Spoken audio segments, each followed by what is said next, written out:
parte de este apunte número 3, en el cual el tema central es la transformación para llegar a una mente bíblica, a una mente que sea manejada por el Espíritu Santo, por la palabra de Dios y por la comunión con el Señor. Estos serían 3 puntos básicos para entender que podemos lograr a través de estos 3 elementos cambiar nuestra mente, hacer que esta mente sea guiada específicamente por el Espíritu Santo. Pedrito, te pido que pongas el Power número 1 para que vayamos viendo los titulares ahí.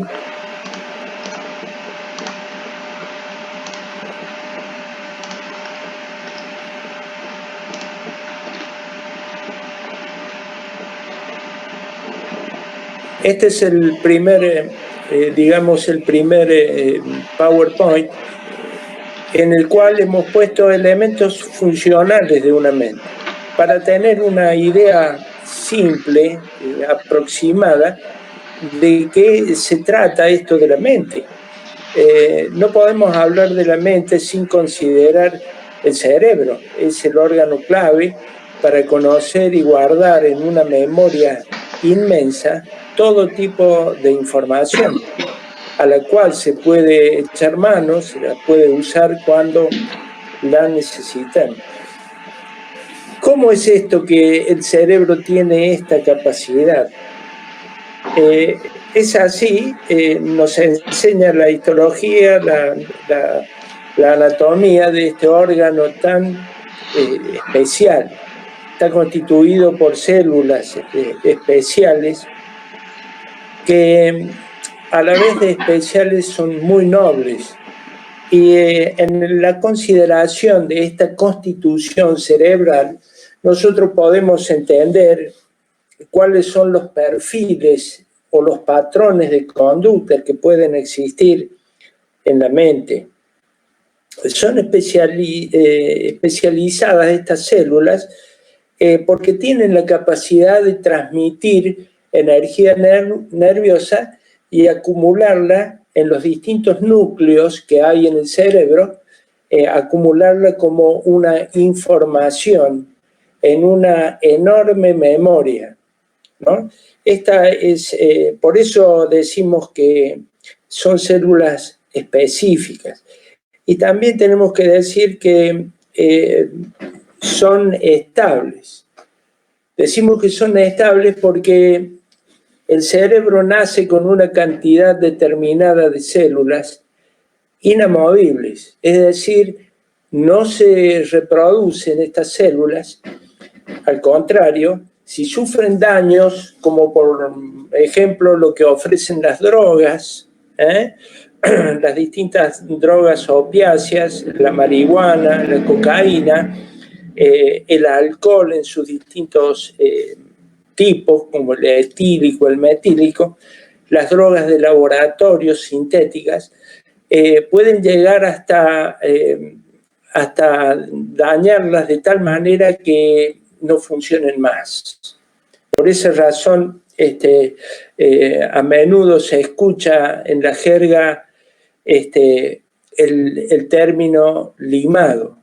Justamente, consumo de alcohol, de drogas y de mezclas de distinto tipo hace que el ser humano empiece a perder la capacidad de sus neuronas, se empieza a limar y ya no se le escucha muy bien y no se le entienden muy bien lo que quieren decir.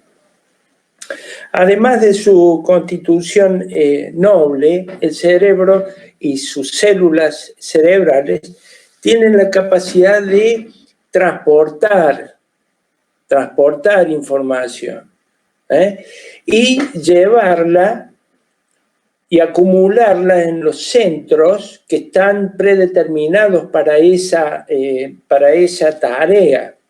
Es decir, la imagen que va a entrar por nuestros ojos en forma de energía eléctrica va a llegar hasta la parte posterior de nuestro cerebro, donde está el centro auditivo, va a llegar en forma de energía informática. Es decir, yo voy a grabar en mi cerebro una imagen que no se me va a borrar nunca más de esa mente, de ese centro, de ese núcleo de la visión. Igualmente pasa con los centros auditivos que están en la parte lateral de nuestro cerebro. Es decir, un nervio como el nervio auditivo lleva la energía nerviosa hasta la parte lateral del cerebro y allí se almacena como información. Es decir, yo registro un sonido en mi oído e inmediatamente viaja hasta este núcleo y allí es acomodado, es almacenado y nunca más se borra. De tal forma que si yo escuché alguna vez un determinado ruido, lo voy a identificar si lo vuelvo a escuchar. Así también pasa con el núcleo olfatorio. El nervio olfatorio lleva la información desde nuestros meatos hasta un núcleo que está en la parte frontal del cerebro y allí se acumula la información. Un olor que sintamos lo grabamos y si lo volvemos a sentir, lo vamos a identificar. Por ejemplo, para que sea un poquito más gráfico, si hace empanadas árabes la Cristina Kevorkian y yo le tomo el olfato, no se me va a borrar nunca más ese olor. O si la Norita Bocian hace empanadas, el olor de esa empanada que hizo me va a permitir a mí grabarlo y saber identificar cuál es la empanada de Cristina y cuál es la empanada de la Nora. ¿Se entiende? Es decir, esta capacidad del cerebro es lo que nos permite a nosotros establecer que en definitiva el cerebro es como una esponja formada por estas células que están ávidas de información. Son como una esponja que si yo la aprieto y la coloco adentro del agua y la suelto, va a absorber toda la capacidad de absorción que tenga del agua. Y ya no voy a sacar una esponja seca, sino una esponja inflada, cargada. Es así como sucede con el cerebro. Se llena de información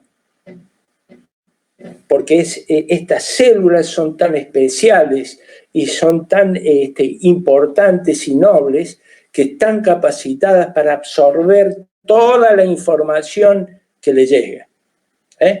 Por ejemplo, este tipo de células permiten que acumular la información, como dijimos antes, en una memoria inmensa. Y esto le permite a nuestro cerebro conocer, elegir, comparar, relacionar, aprender, rectificar, etc. Todo lo que sea relacionado con el conocimiento y la memoria. Vamos a tomar una de estas capacidades para un breve análisis. La palabra que vamos a tratar de analizar es rectificar o cambiar. Es decir, el cerebro puede rectificar o cambiar una decisión. Lo puede hacer para bien o lo puede hacer para mal. ¿Pero de qué depende esto? Depende de la carga informática que este cerebro tenga. Por ejemplo, si nosotros vamos al Evangelio de Lucas, el capítulo 15, Allí nos vamos a encontrar con el relato del Señor Jesucristo referido al joven pródigo que le pidió la parte de la herencia al padre y se fue a disfrutarla o a tirarla o a gastarla en una provincia lejana. Llegado el momento que se acabaron los víveres, se acabó el dinero y se encontró en una situación totalmente desventajosa. Y aquí la Escritura, la palabra del Señor Jesucristo dice, volviendo en sí. ¿De dónde sacó esta reacción? Porque él estaba en modo no. ¿Qué es lo que lo hizo reaccionar y volver en sí? Y nosotros, si miramos cómo él recuerda la imagen del Padre, ¿no es cierto? Y hace la comparación, en la casa de mi padre hay muchos jornaleros a los cuales les sobra pan. Y yo aquí estoy pereciendo de hambre. Es decir, sale de ese no y entra a algo que estaba establecido en su mente. Estaba el registro ejemplar del padre en la vida de este joven, en su niñez. Le quedó eso allí en lo profundo de su ser y razonó en el momento justo, comparó y dijo, no, yo me voy a la casa de mi padre. Yo me voy porque él nunca me despreció, nunca me faltó nada. Yo quiero estar con mi padre. Es decir, la mente lo sacó de ese momento, el razonamiento lo sacó de ese no para volverlo al sí. Es decir, esto le permitió, esta carga informática establecida en la niñez o en la primera juventud de este hombre, le hizo reaccionar positivamente. Ahora bien, la Biblia también nos narra de que no todas han sido reacciones positivas. El joven rico, que también conversó con el Señor Jesucristo, y se mostró muy determinado a seguirle. Y él le dijo, mira, yo todos los mandamientos, todo lo que está escrito, yo lo conozco desde la niñez. Entonces el Señor Jesucristo dice, bueno, si vos lo conoces, vende todas tus propiedades, dáselo a los pobres y sígueme. Y dice la Escritura que el hombre, este joven, se volvió muy triste porque eran muchas las propiedades que tenía. Y aquí podemos sacar dos conclusiones. La primera, evidente, tomó una decisión tristísima, ¿no es cierto?, abandonar la posibilidad de seguir al Señor Jesucristo. Y la segunda es, ¿cuál era el tipo de conocimiento que tenía de la ley? Por lo que muestra aquí la palabra de Dios, nos hace suponer de que fue muy superficial este conocimiento. Pudo más el interés por las riquezas, por sus propiedades, que lo otro. Y esto es lo que muchas veces pasa. Hemos puesto en la balanza cosas del hombre natural y las hemos valorado mucho más que las cuestiones espirituales. A las espirituales en algún tiempo le hemos dado una importancia leve, mientras que la descarga de la preocupación, mientras que la atención primaria la hemos puesto en otras cuestiones. Por eso, este joven rico lo traicionó su mente natural. Lo traicionó su mente natural.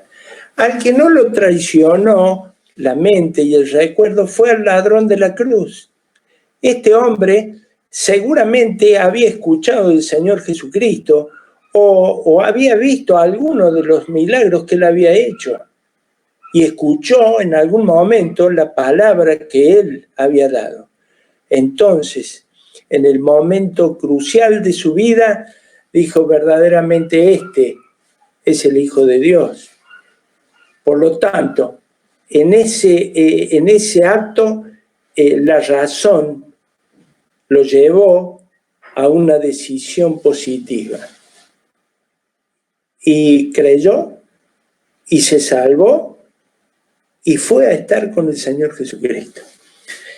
De tal forma, queremos decir de que la razón y la fe son socios muy, muy significativos para encontrar la salvación. Así que miren ustedes la importancia que tiene recurrir a la información que está guardada en nuestro cerebro.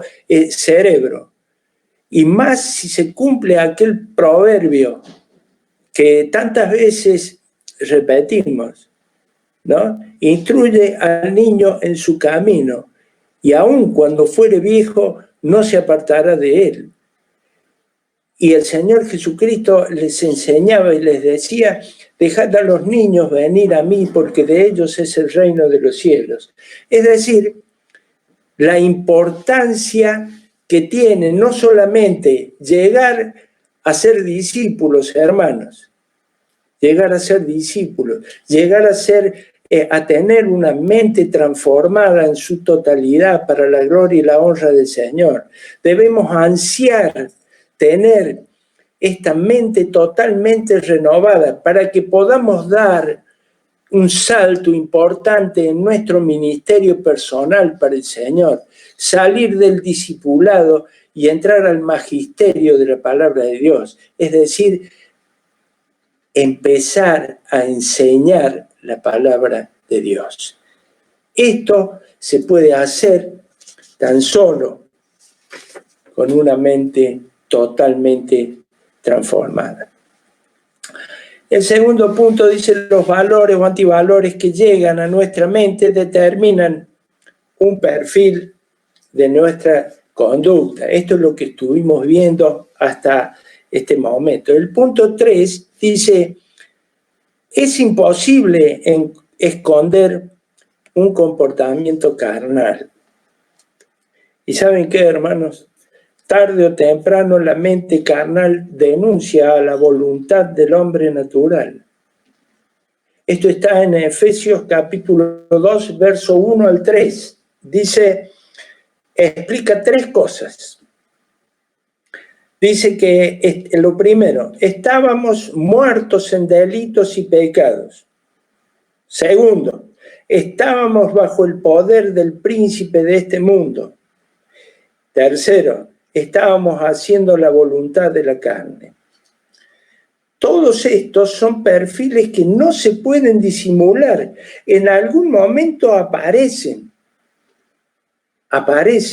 porque la mente no regenerada está invadida por la voluntad hacia el pecado. Fíjense lo que dice Santiago capítulo 1, versículos 13 y 14. Dice Santiago, cuando alguno es tentado, no diga que es tentado de parte de Dios, porque Dios no puede ser tentado por el mal, ni Él tienta a nadie. Y miren lo que dice el versículo 14. Sino que cada uno es tentado cuando de su propia concupiscencia es atraído y seducido. Es decir, la mente no transformada tiene la capacidad de elucubrar, de elaborar solamente pecado y posteriormente a su elaboración consumarlo. Así que este es un proceso que en algún momento de la vida de esta mente no transformada lo va a aflorar y lo va a sacar. Por más que se quiera disimular, no se va a poder realizar. En el cuarto punto, decimos que hay obstáculos para una mente cristiana.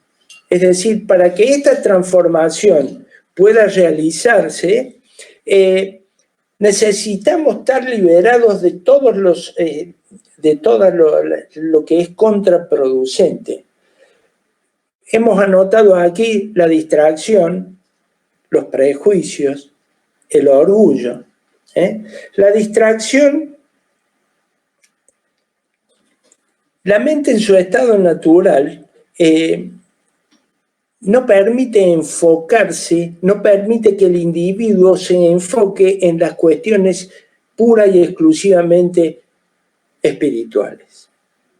Empieza a crearse, si dejamos el lugar, empieza a crearse en nuestra mente una especie de dualismo. Este dualismo fue captado por el Señor Jesucristo y les anticipó a sus discípulos diciendo en Mateo capítulo 6, versículo 24, dice, ninguno puede servir a dos señores. Entonces es importante que nuestra mente esté focalizada en lo espiritual, porque si nosotros queremos dualizar nuestro enfoque, vamos a lograr un dualismo perjudicial para el desarrollo de una mente cristiana. Es por eso que en este mismo contexto del dualismo, escribe el escritor Juan en el Apocalipsis, en el capítulo 3, y el versículo 15 al 17, vemos claramente cómo se condena la tibieza, que es un sinónimo de dualismo. Esta tibieza llega a ser tan repulsiva en la presencia de Dios que existe el peligro de ser expulsada en forma de un vómito. Esta tibieza, este dualismo, esta falta de enfoque. Y fíjense ustedes, hemos anotado también prejuicios.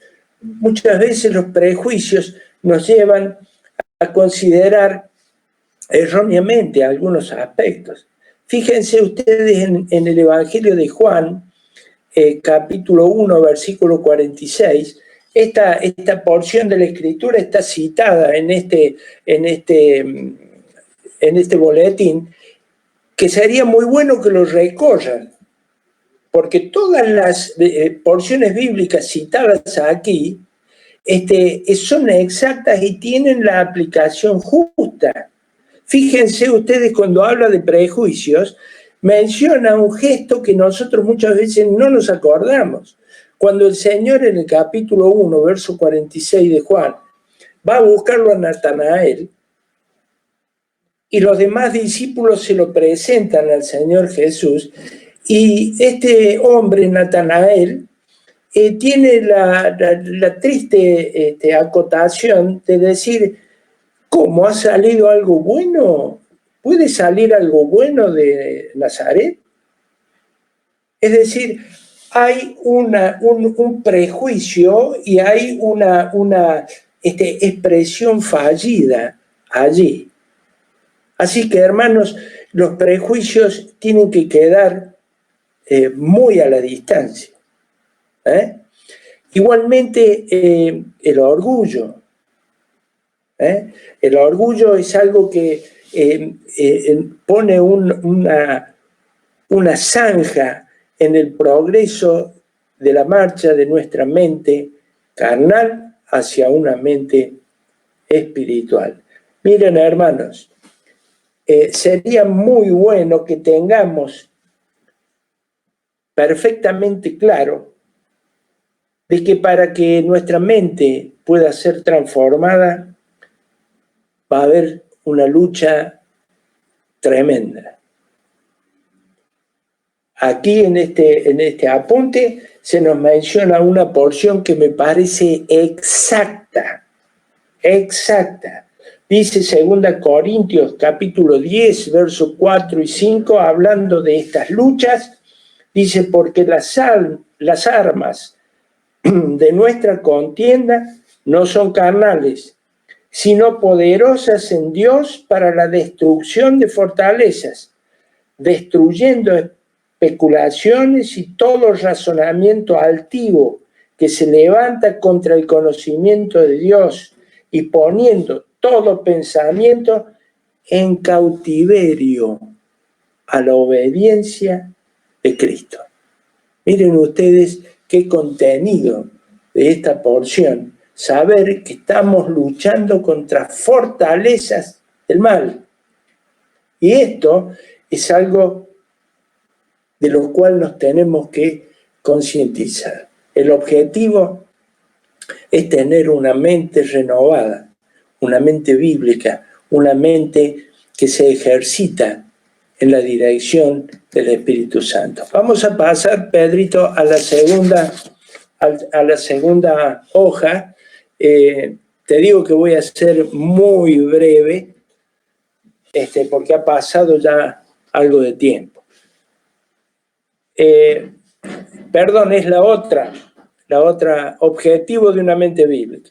¿Para qué queremos una mente bíblica?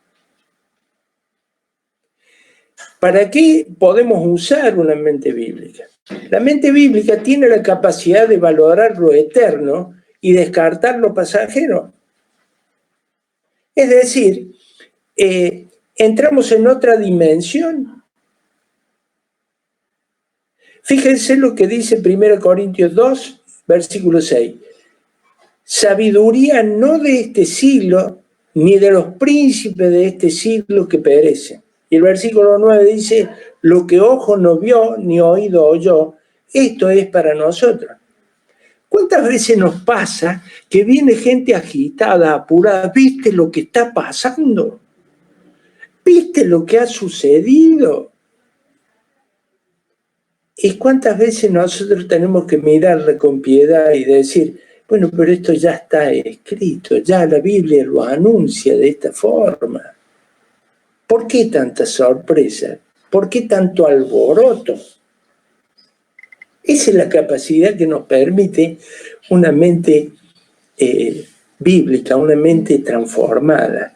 Saber que tenemos puestos nuestros ojos y nuestros sentidos en valorar lo eterno y dejar de lado lo pasajero, lo que no tiene importancia. El segundo punto, una mente bíblica entrenada por el Espíritu Santo permite tener la visión que tuvo el Señor Jesucristo.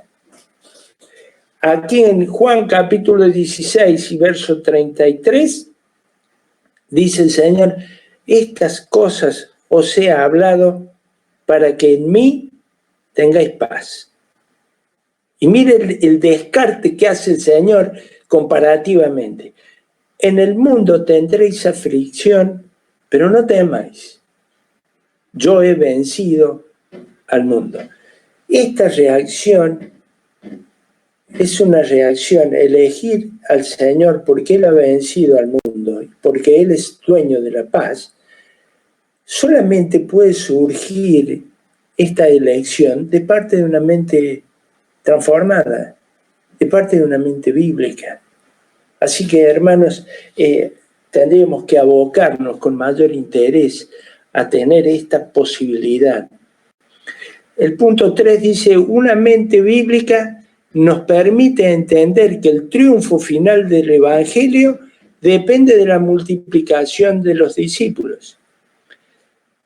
Esto estaba en el corazón del Señor cuando Él menciona Mateo 28:20. Tenemos que decir que está escrito en plural. No hay un singular allí, ni hay un nombre de persona sobre el cual recaiga una única responsabilidad. Mateo 28:20 dice, id y predicad el evangelio a toda criatura. Esto involucra una obra multitudinaria. Lo mismo, el mismo concepto tenía el apóstol Pablo cuando escribe en 2 Timoteo 2. Lo que has oído de mí ante muchos testigos, le está diciendo a Timoteo, esto encarga a hombres fieles que sean idóneos para enseñar también a otros. Hermanos, tenemos que dar el salto de un discipulado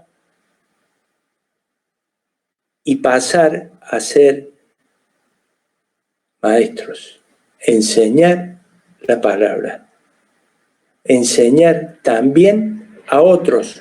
¿Por qué? Porque esta es una obra multitudinaria, es completa. Aceptar la regeneración, la restauración de la mente es una obra maravillosa que la hemos experimentado cada uno de nosotros, los que hemos creído, los que nos hemos entregado al Señor. Entonces, esta visión debe ser la visión del Señor Jesucristo. No somos únicos, no somos únicos. Tenemos que llegar al resto de la raza humana para que experimente lo que es la transformación de la mente. Quinto punto y último, la mente bíblica tiene la capacidad de evaluar y emitir, el cuarto punto, la mente bíblica está capacitada para descifrar el idioma espiritual, aunque parezca locura. En 1 Corintios capítulo 2, verso 14, dice que el hombre natural, pobrecito, no puede percibir las cosas que son del espíritu. Entonces está en una posición totalmente desventajosa ante el atropello del mundo. Por esa razón, la ventaja es que vamos a ocupar un lugar de privilegio en nuestro ministerio, que no es orgullo, no es vanagloria, sino que es aceptar responsablemente lo que tenemos que hacer. Tenemos que superar esta valla de lo natural para entrar en lo espiritual. La mente bíblica, quinto punto y último, la mente bíblica tiene la capacidad de evaluar y emitir con certeza una decisión correcta. 1 Corintios 2:15 dice, el hombre espiritual juzga todas las cosas, pero el no espiritual, y aparte de eso, no es juzgado de nadie. ¿Saben qué? ¿Cómo no va a ser así?